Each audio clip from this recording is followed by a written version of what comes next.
Episode 13, Dawn of the Reckoning opening scene. The episode begins with a close-up of Shade Striker, her face determined as she trains in a secluded part of the city. Her movements are fluid yet intense, reflecting her resolve after the recent battles. Narrator, voiceover, after triumphing over the darkness, new dawns bring unforeseen challenges. Shade Striker must confront the echoes of the past and a looming threat that endangers all she holds dear.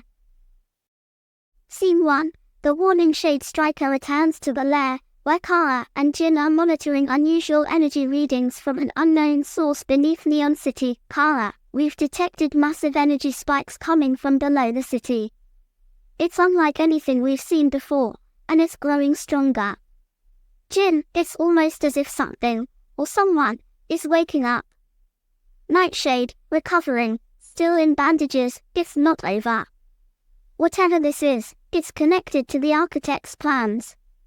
He might be gone, but his legacy is still here. Shade Striker, we need to get to the bottom of this. If there's something down there, we'll find it and stop it. Scene 2. Descent into darkness. The team ventures into the depths beneath Neon City, exploring long-abandoned tunnels and forgotten underground facilities. As they delve deeper, they uncover remnants of ancient machinery and cryptic symbols that suggest something far older than the Architect's plans. As they proceed, they encounter resistance in the form of rogue machines and traps, remnants of an age-old defense system designed to protect whatever lies beneath. Shade Striker, this place, it feels like it's been hidden for centuries. But why would the Architect be interested in something this ancient? Nightshade, maybe he wasn't just building a future. Maybe he was trying to resurrect a past. Scene 3. The revelation. The team finally reaches a massive underground chamber, where they find a colossal structure pulsating with energy. It's a forgotten artifact, a fusion of technology and ancient magic, designed to harness the very life force of the city. Kara, this is what's been causing the energy spikes. It's some kind of power core, but for what? As they explore further, they discover old recordings of a long-lost civilization that once thrived beneath Neon City.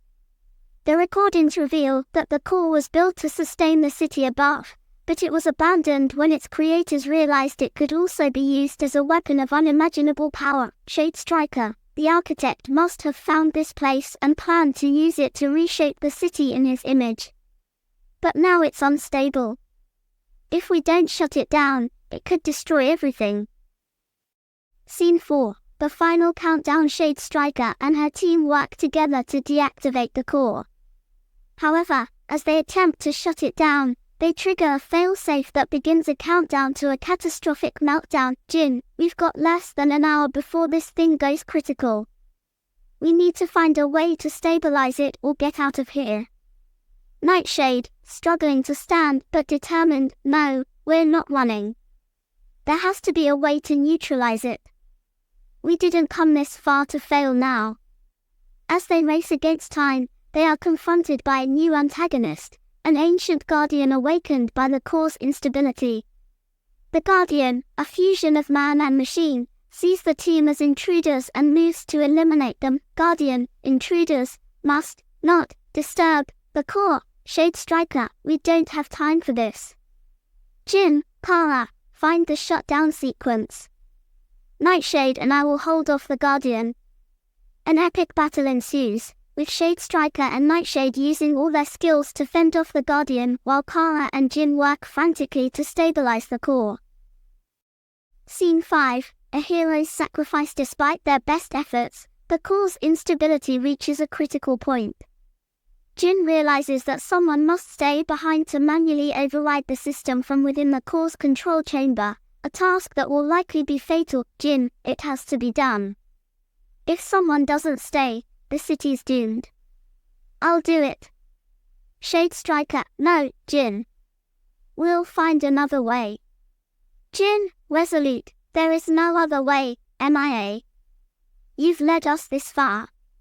Now it's my turn to make sure we all get out of here. Take care of the city, and each other. Jin enters the control chamber and begins the override process. The core starts to stabilize, but the strain on the system is immense, and the chamber begins to collapse around him. Kara, tearfully, Jin, please, don't do this. Jin, smiling weakly, it's okay, Kara. I'll always be with you. Now go. Save the city. Shade Striker and the team escape just as the chamber collapses, with the core finally stabilizing and preventing the catastrophic meltdown. The underground facility begins to cave in, but the team makes it out just in time. Scene 6. City mourns back on the surface. Neon City is safe, but the loss of Jin weighs heavily on the team. They gather on the rooftop of their lair, where they light a beacon in his memory. Nightshade, Jin saved us all. We won't forget his sacrifice. Kara, wiping away tears, he was a hero and a friend. We'll honor him by continuing the fight. Shade Striker, resolute, we've lost too much, but we're still here. For Jin, for this city, we'll keep fighting. We'll protect this city, no matter the cost. Closing scene, Shade Striker stands on the rooftop, watching as the first light of dawn breaks over Neon City. The camera pans out, showing the sprawling city below. Narrator, voiceover, in the face of loss, hope remains. Shade Striker's journey continues, standing strong against the darkness that seeks to engulf the light. End of episode 13.